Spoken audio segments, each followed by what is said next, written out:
અમદાવાદમાં લોકોના સ્વાસ્થ્યને લઈને ફૂડ વિભાગે દરોડા પાડ્યા છે। એએમસીના ફૂડ વિભાગે બે જાણીતી બેકરી સીલ કરી છે। લાંભા નારોલની મુસ્કાન બેકરી અને બહેરામપુરાની પ્રિન્સ બેકરી સીલ કરાઈ છે। બેકરીની પ્રોડક્ટ અનહાઇજેનિક માલુમ પડતા જ કાર્યવાહી થઈ। ફૂડ સેફ્ટીના લાયસન્સ વગર જ ધમધમતી હતી આ બેકરી। બેકરીમાં વંદા સહિતની જીવાત જોવા મળતા જ કાર્યવાહી કરાઈ। અગાઉ પણ બેકરી પ્રોડક્ટ બનાવતા એકમો પર કરાઈ હતી કાર્યવાહી।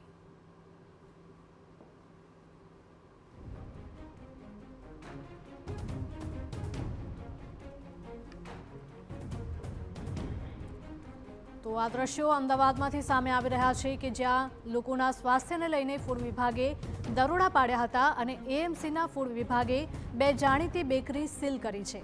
લાંભા નારોલની મુસ્કાન બેકરી અને બહેરામપુરાની પ્રિન્સ બેકરીને સીલ કરાઈ છે। બેકરીની પ્રોડક્ટ્સ અનહાઇજેનિક માલુમ પડતા જ કાર્યવાહી થઈ છે। ફૂડ સેફ્ટીના લાયસન્સ વગર જ ધમધમી રહી હતી આ બેકરી। તો બેકરીમાં વંદા સહિતની અનેક જીવાત જોવા મળતા જ એએમસીના ફૂડ વિભાગે કાર્યવાહી કરી છે। અગાઉ પણ બેકરી પ્રોડક્ટ બનાવતા એકમો ઉપર તવાઈ બોલાવવામાં આવી હતી। તો અમદાવાદમાં લોકોના સ્વાસ્થ્ય સાથે ચેડા કરતા એકમો છે તેના ઉપર કાર્યવાહી કરવામાં આવી રહી છે। એએમસીના ફૂડ વિભાગે બે જેટલી બેકરીને સીલ કરી નાખી છે કેમ કે તેમાં ગંદકી જોવા મળી હતી। જીવાત ફરતી હોય તેવા પણ દ્રશ્યો સામે આવ્યા હતા। તો લાંભા નારોલની મુસ્કાન બેકરી અને બહેરામપુરાની પ્રિન્સ બેકરીને સીલ કરવામાં આવી છે। બેકરીની પ્રોડક્ટ અનહાઇજેનિક પણ માલુમ પડી હતી જેના કારણે આ મહત્વની કાર્યવાહી કરાઈ છે। ઓનલાઈન પર અમારા સંવાદદાતા નરેન્દ્ર જોડાયા છે। નરેન્દ્ર, જણાવશો કે અનહાઇજેનિક ફૂડ અને ત્યાં જીવાત ફરતી જોવા મળતા જ આ બંને બેકરીને સીલ કરવામાં આવી છે।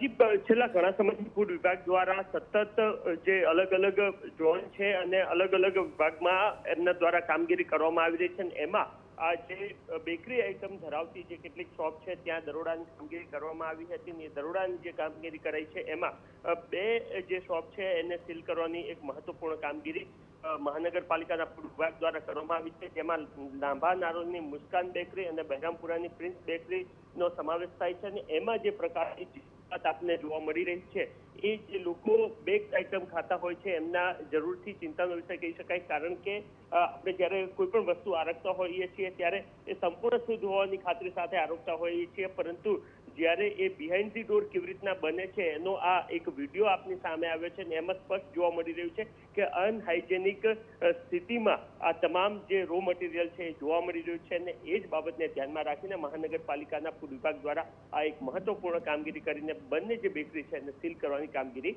કરાઈ છે। જી બિલકુલ નરેન્દ્ર, માહિતી બદલ આપનો આભાર। તો અમદાવાદની બે જાણીતી બેકરી સીલ કરવામાં આવી છે કારણ કે આ બેકરીમાં અત્યંત ગંદકી જોવા મળી રહી છે અને બીજી તરફ જીવાત ફરતી પણ જોવા મળી રહી છે। અનહાઇજેનિક પ્રોડક્ટ્સ મળી આવતા આ બેકરી પર કાર્યવાહી કરાઈ।